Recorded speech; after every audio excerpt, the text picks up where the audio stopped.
I hope मेरा screen दिख रहा है सभी को, सभी लोग को स्क्रीन दिखाई दे रही है। ओके ओके ठीक है। तो लास्ट टाइम हम लोग ने जस्ट स्टार्ट किए थे सी।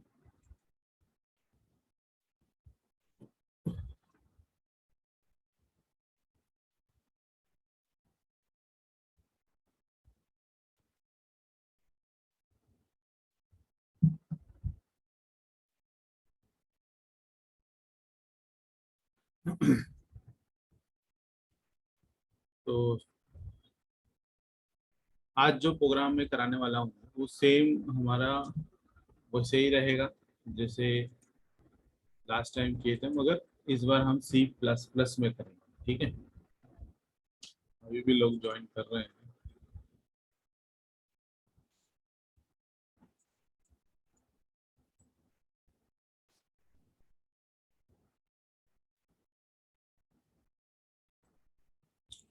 ओके, C++ में भी हम प्रोग्राम वर्ड मेन से ही शुरू करते हैं। ठीक है, और इसमें भी हमारा वर्ड मेन का रोल रहता है।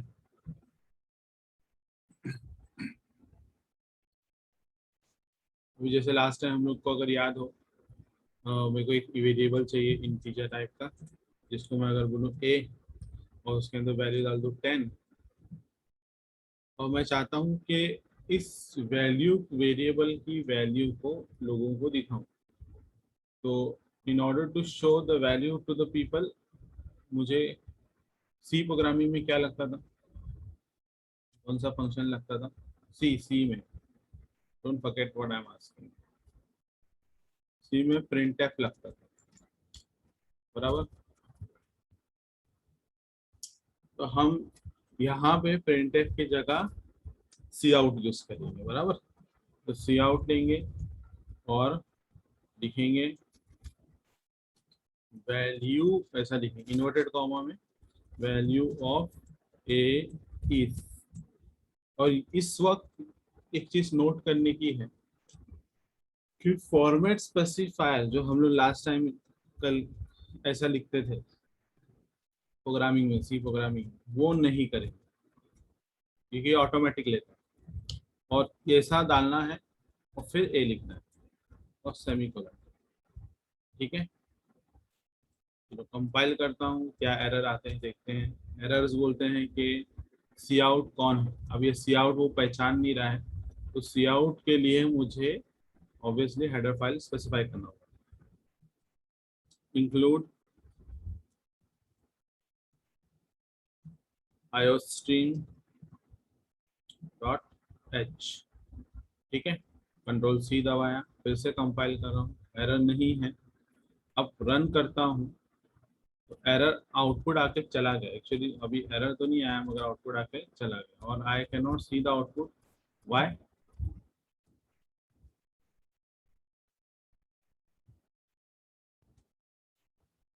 कोई बताएगा क्या लगेगा मुझे आउटपुट के लिए? Exactly, very good.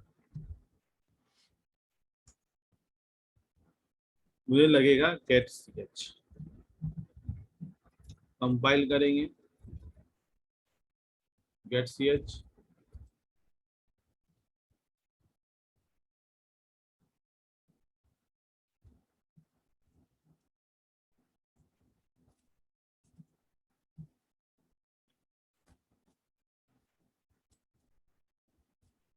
और इसके लिए फिर मुझे हेडर फाइल लगेगी, associated header file is conio dot H.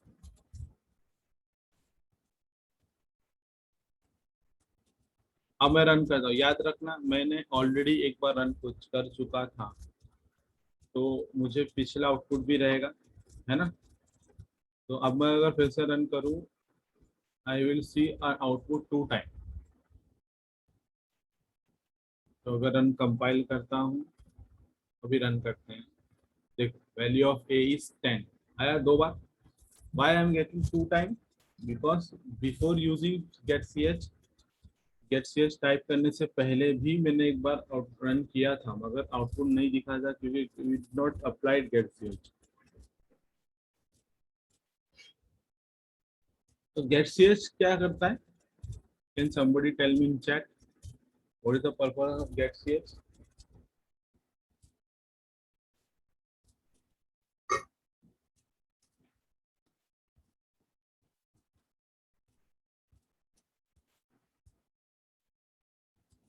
Excellent, Humayun. Humayun, very good.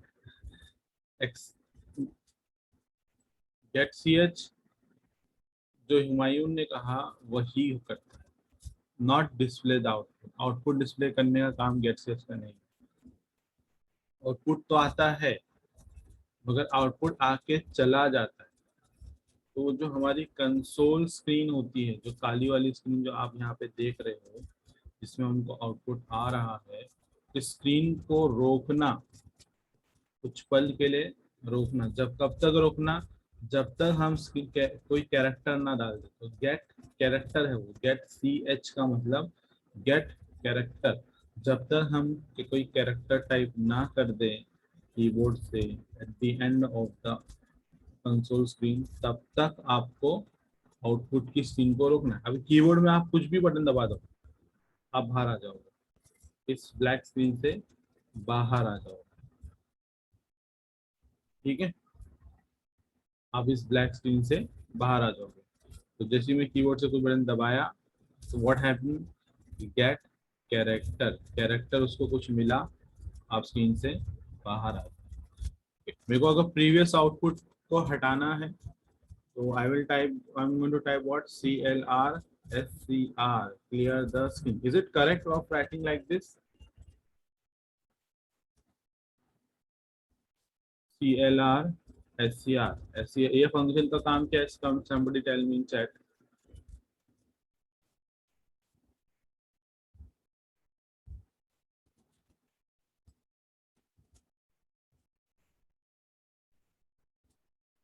Okay, जो अभी तक आउटपुट आया है उस स्क्रीन को डिलीट कर देना है ना, जो कुछ कंटेंट है उसको डिलीट। अब मेरे को ये बता, पहली बात, whatever I have written like this, is it correct?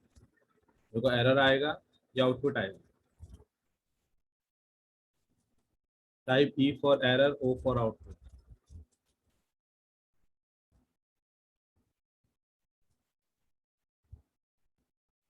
क्यों एरर आएगा? somebody is telling एरर आएगा।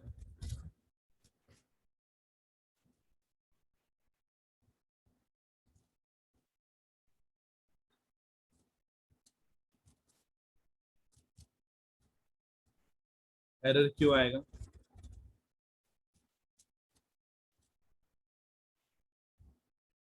Exactly, very good Iqra, excellent. ये जो होता है ना integer A=10, it is known as declaration part. What is known as? It is, technical word क्या है इसका? डिक्लेरेशन। डिक्लेरेशन किसको बोलते हैं? तो कभी भी हमको फंक्शन कॉल, इसको बोलेंगे फंक्शन कॉल। ये क्या है? Function, function call. तो it is a function call. अब हम लोग सी में पढ़े थे ना, तो we can not use function call exactly at the starting of any function. मतलब अभी ये फंक्शन मेरा, ये कर्ली ब्रैकेट यहाँ से शुरू हो रहा है ना, तो इस फंक्शन के शुरुआत में ही आप फंक्शन कॉल ले लेते हो और बाद में डिक्लेरेशन का पार्ट लिखते हो, तो it is not accepted in C, not even accepted in C++। तो इसका मतलब ये हुआ कि declaration should always be at the top. Declaration कहाँ होना चाहिए? हमेशा सबसे ऊपर होना चाहिए। तो इस पार्ट को मैं कट करता हूँ, यहाँ से कट किया और लिखा एंटर, ऑल्ट की पेस्ट।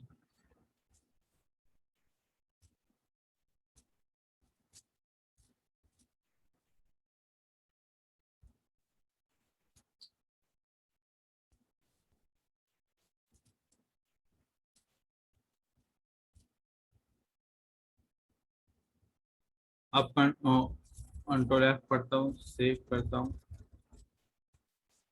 मैंने सेव नहीं किया था तो by default it was taking as a C++ program only. तो मैं इसको एक इंट्रो नाम देता हूँ, .c। ये एक्चुअली जितना भी करा रहा हूँ मैं, ये एक्सपेरिमेंट नंबर 1 का पार्ट है। 1.cpp, ठीक है, इट्स रिलेटेड टू 1.cpp। मैं कुछ लिखने नहीं बोल रहा हूँ, आपको लिखना नहीं है, बस समझ के लेना है। तो कंपाइल करते हैं, अब मैं कंपाइल करता हूँ तो एरर चला गया, ठीक है। और अभी रन करते हैं तो फिर से मेरे को आएगा वैल्यू ऑफ ए इज 10, ठीक है। अब मेरे को ऐसा नहीं चाहिए, I do not want hard coded input, instead मुझे यूजर से मांग कर लेना है। मतलब ऐसा मैं लिखता हूँ कि एंटर वैल्यू ऑफ ए, ऐसा टाइप का कुछ करते हैं। तो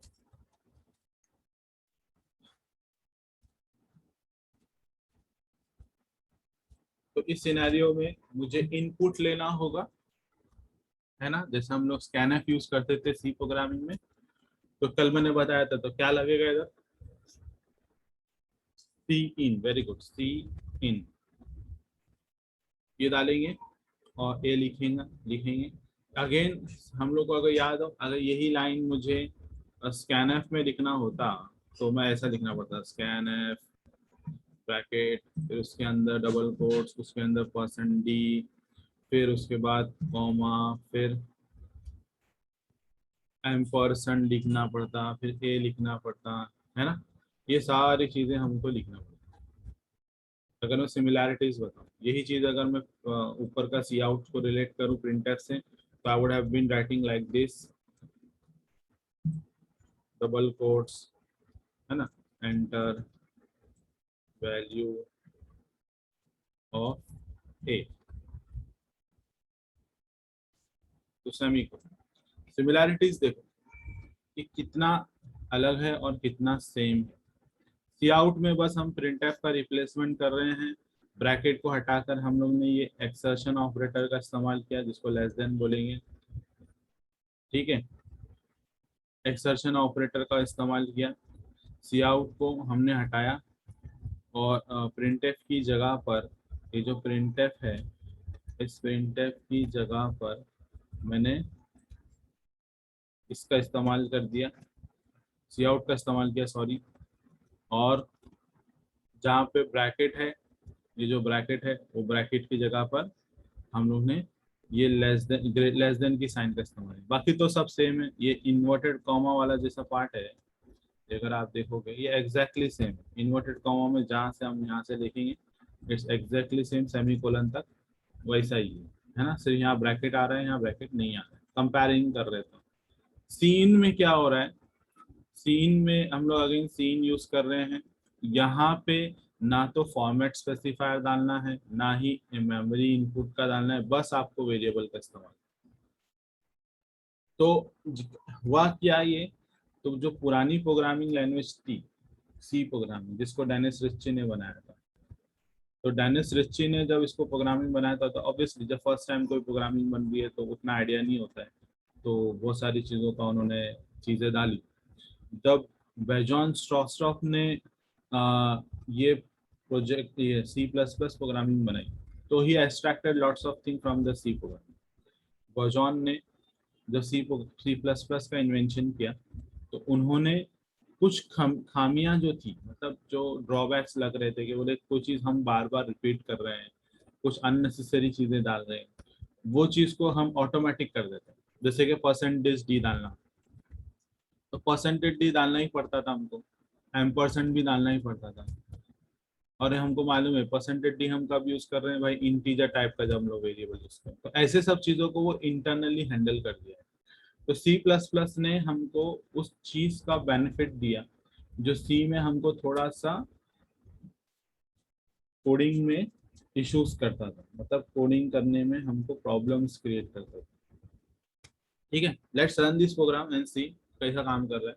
रन किए, कंट्रोल आर दबाएं, एंटर वैल्यू ऑफ ए लिखा है। अब मैं यहाँ इन जो कर्सर ब्लिंक कर रहा है at this point of time, जब भी कर्सर यहाँ ब्लिंक कर रहा है, इस पॉइंट ऑफ टाइम में सी इन की लाइन एग्जीक्यूट हो रही है।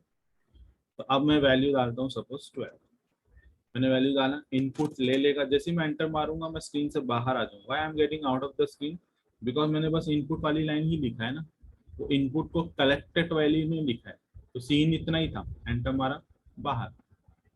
सो till here I just enter what is seen. अगर मुझे जानना है कि हाँ what I have entered, C out लिखते हैं, तो फिर वापस ऐसा लिखना पड़ेगा सी आउट के अंदर वैल्यू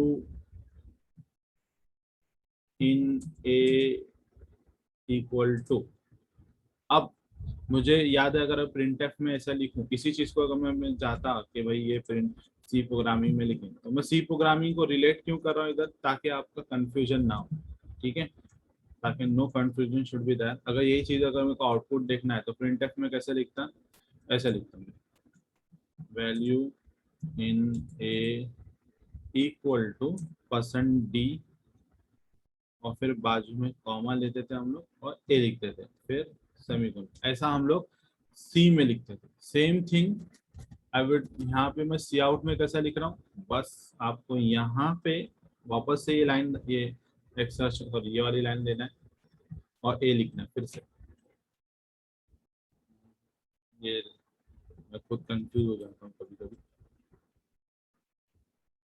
ये लिखना है और ये डालना है यहाँ पर भी।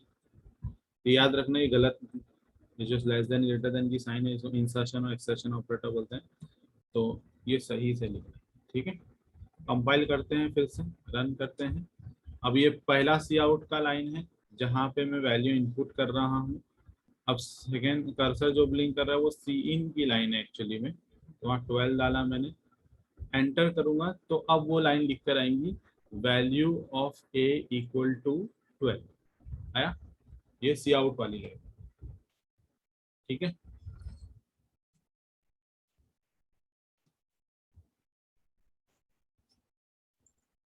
Value of A equal to 12।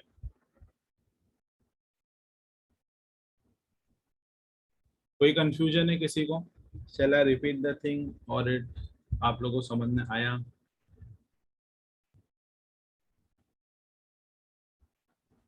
मैंने रिलेट किया हूँ चीजों को सी और सी प्लस प्लस के साथ, so that you don't get confused. Okay, और ये होगा क्योंकि आपके रिमेनिंग रिमेनिंग दो सब्जेक्ट जो है, एक सीजीआर नाम का एक सब्जेक्ट है और एक आपका डेटा स्ट्रक्चर यूजिंग सी, इन दोनों में सी ही आपको लगने वाला है। ठीक है, तो सी और सी प्लस प्लस में कंफ्यूज होने के चांसेस होंगे इस सेमेस्टर के अंदर, तो याद रखें कि मैं सी प्लस प्लस करा रहा हूँ। दूसरे फैकल्टीज आपको सी में सब्जेक्ट पढ़ाएंगे, जैसे डेटा स्ट्रक्चर सी में करेंगे आप, और कंप्यूटर ग्राफिक्स भी सी प्रोग्रामिंग में करेंगे। तो डोंट गेट कंफ्यूज, मालूम पड़ा वहाँ की लाइन यहाँ लिख दी, यहाँ की लाइन वहाँ लिख दी, this should not happen, right. तो मैं ये पूरा लाइन वापस करता हूँ ताकि आपको समझे। एक बार फिर से हम करते हैं तो अवॉइड कंफ्यूजन। पहले देखो, सी को पहले लाइन लिखते हैं, आपको सी याद है इस वजह से मैं सी से लिखता हूँ। तो मेरे को पहले क्या लिखना है, बस यूजर को बोलना है कि भाई कोई वैल्यू दो। मैं यूजर को बोलूंगा कोई वैल्यू दो, तो यही लाइन अगर मुझे सी में लिखना होता तो मैं ऐसा लिखता था print F double quotes. C में कैसा लिखता है वो रिलेट कर रहा हूँ, enter value of A equal to. ठीक है, ये हम कर दिए सी में। अब मैं इसको हटा देता हूँ, कमेंट कर देता हूँ। ठीक है, अब सेम लाइन मैं सी में करता हूँ, सी सी प्लस प्लस में करता हूँ, तो सी आउट लिखेंगे in comparing to your C plus plus, और वही लिखेंगे डबल कोट्स की लाइन। अब यहाँ लिखेंगे हम लोग enter value of of A equal to, बराबर, सब कुछ सेम है। डिफरेंसेस दिखा, खाली क्या था, मेरा प्रिंट एफ था और वहां पे सी आउट है। यहाँ ब्रैकेट का इस्तेमाल नहीं हुआ है, आप गौर से देखो, I have not, there is no bracket I seen here. यहाँ ब्रैकेट का इस्तेमाल है, ब्रैकेट ये अपना पैरेंथेसिस जिसको बोलते हैं। ठीक है, ये ब्रैकेट का इस्तेमाल प्रिंट एफ में है, इसमें नहीं है ना। फिर अगर मेरे को यूजर से वैल्यू मांगना है तो मैं सी में कैसा करता, स्कैन एफ, स्कैन एफ, फिर वापस से ब्रैकेट डालना पड़ता, डबल कोट्स लेना पड़ता, और इंटीजर टाइप का वेरिएबल है तो मेरा %d लेना पड़ता, और फिर मेरे को वैल्यू लेने के लिए वेरिएबल के साथ एक वेरिएबल का नाम भी लिखना पड़ता, मगर उससे पहले एम्परसेंड डालना पड़ता। लास्ट जब मैं पहला लेक्चर लिया था, याद है, मैंने बहुत सारे चीज़ों को जानबूझ के मिस करते गया था ताकि आपको याद आते जाए कि हम क्या नहीं लिखने से क्या एरर आता है। तो मैंने जानबूझ के एम्परसेंड नहीं लिखा था, तो एम्परसेंड डालना हमारे मैंडेटरी हो जाता है। फिर मैंने आपको अभी बोला था %d की क्या होता है। %d आप लोग ने इसमें बताया कि %d क्या होता है, फॉर्मेट स्पेसिफायर। तो स्कैनफ में हमको इतनी सारी चीजें लिखनी पड़ रही है ना। मगर यही चीज मेरे को अगर मैं सी में करूँ, C++ में करूँ, तो just I need to write cin, ऐसा लिखा, ए डाला, खत्म हो गया। कोई फॉर्मेट स्पेसिफायर डालने का टेंशन नहीं, ये फॉर्मेट स्पेसिफायर डालने का टेंशन नहीं, ये एम्परसेंड डालने का हमको मसला नहीं। तो हमारा काम बल्कि प्रीवियस प्रोग्रामिंग लैंग्वेज के मुताबिक आसान हो गया। क्या हो गया? आसान हो गया, मतलब कुछ चीजें हट गई हैं। ठीक है, अब जब कोई चीज चली जाती है तो कोई नई चीजें आती भी है, तो वो सीखना भी है अपने को। ठीक है, अब सी आउट लेंगे। मेरे को वैल्यू जानना है कि वाकई में एंटर्ड हुई है या नहीं हुई है। तो यहाँ पे देखो, वो जो एम्परसेंड डाल नहीं डालते, भूल जाते, तो क्या होता था, गार्बेज वैल्यू आती थी, है ना, गार्बेज वैल्यू आती थी। तो यहाँ पे वो गार्बेज वैल्यू वाले टेंशन ही नहीं, क्योंकि हमको एम्परसेंड तो डालने ही वाले हैं। एम्परसेंड की तो जरूरत ही नहीं है C++ के अंदर। अब यहाँ पे वैल्यू जो मैंने डाला है वो देखते हैं।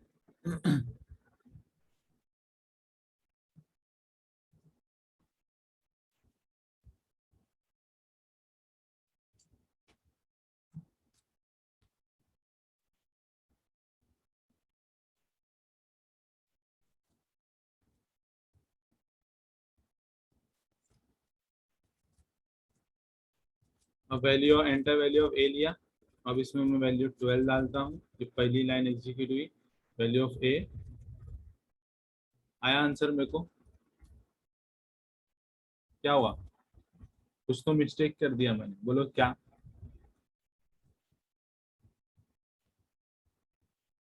कोई बोलेगा ये लाइन में मिस्टेक है?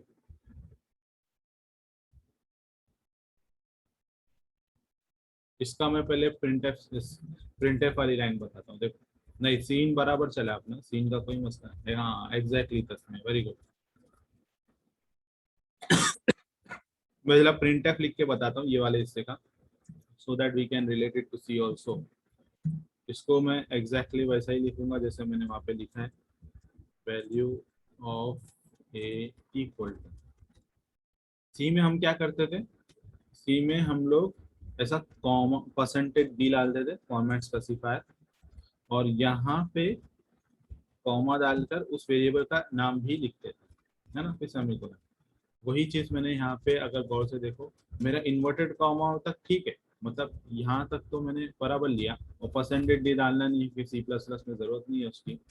तो हम लोग क्या करेंगे, इधर पे मुझे एक ऐसा डालना होगा और ए अलग से लिखना होगा, इस वक्त इन्वर्टेड कॉमा के बाहर लिखना। जैसे हम लोग ये कैसा बाहर लिखें, इन्वर्टेड कॉमा के बाहर, वैसा इसको भी हम इन्वर्टेड कॉमा के बाहर लिखना। यही रीजन था कि मुझे 12 तो ले लिया था, और जो इनपुट मैंने 12 टाइप किया ना, वो इनपुट ले लिया उसने, मगर मुझे इस लाइन में वैल्यू ऑफ ए के अंदर value of A equal to 12 नहीं आया, value of A equal to 12 नहीं आया। तो कंपाइल करते हैं, अब रन करके देखते हैं तो क्या होगा।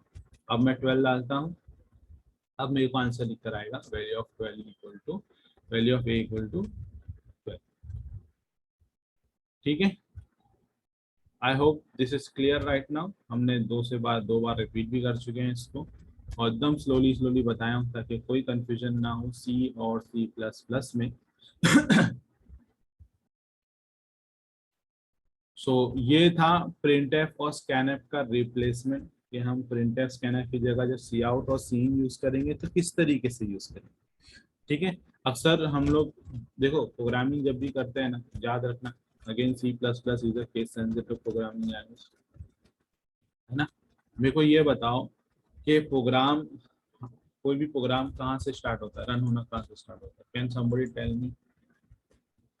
मैं तो कंट्रोल, जब मैं रन कर रहा था तो डायरेक्ट आउटपुट स्क्रीन पे जा रहा था। What is the starting point of a program to run? ये प्रोग्राम इतना बड़ा है, यहाँ से लेकर इतना, कहाँ से, यहाँ से लेकर यहाँ तक, इतना बड़ा प्रोग्राम है। तो what is the starting point, कहाँ से शुरू होता है प्रोग्राम? मेन फंक्शन से। Very good, very good, very good, very good. तो people are replying the correct answer, very good. तो चलिए मैं आपको बताता हूँ।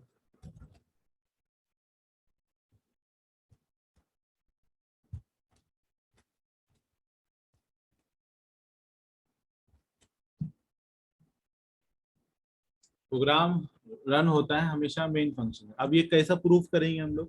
तो देखो, अगर आप टर्बो सी यूज कर रहे हैं तो ऑल्ट F7 दबाने का, कीबोर्ड में कौन सा बटन दबाएंगे? Alt F7। मैं जरा टाइप करता हूँ, ऑल्ट प्लस F7 बटन दबाएंगे, ऑल्ट प्लस F7 बटन। ये अगर मैं बटन दबाता हूँ तो पहले हम लोग कंपाइल करके रन करें तो एक साथ पूरा लाइन रन हो रहा था। अभी क्या होगा, एक एक लाइन करके रन होगा। देखना, ऑल्ट F7 दबा रहा हूँ, या मैं अगर आपको यहाँ से दिखाऊं,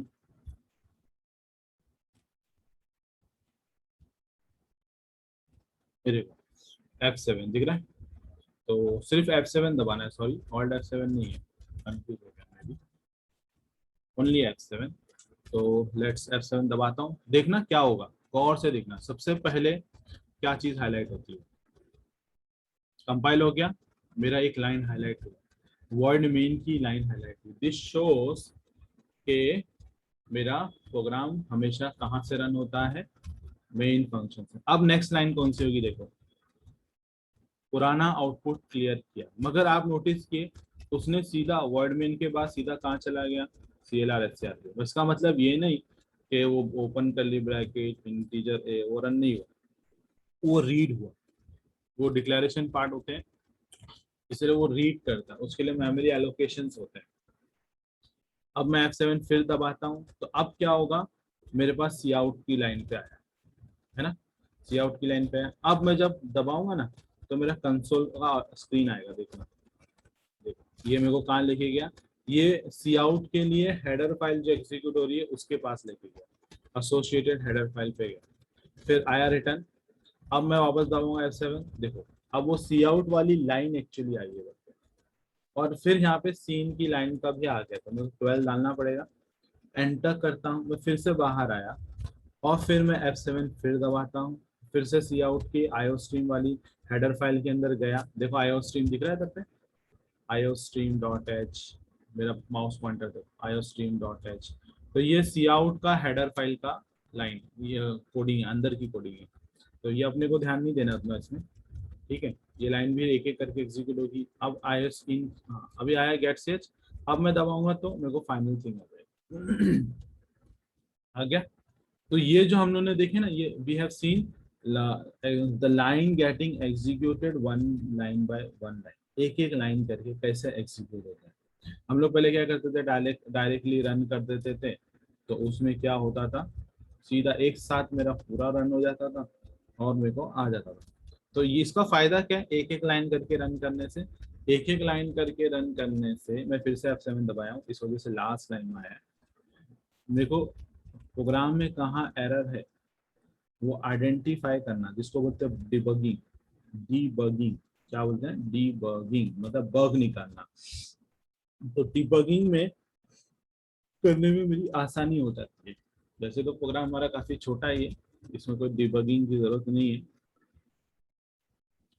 तो this is how program run. एक बार फिर से दिखाऊं, और सॉरी F7 दबाता हूँ। देखो अब मैं F7 दबाने जा रहा हूँ, फिर से फर्स्ट लाइन से एग्जीक्यूट होगा। कहाँ से एग्जीक्यूट होगा? मेन फंक्शन से।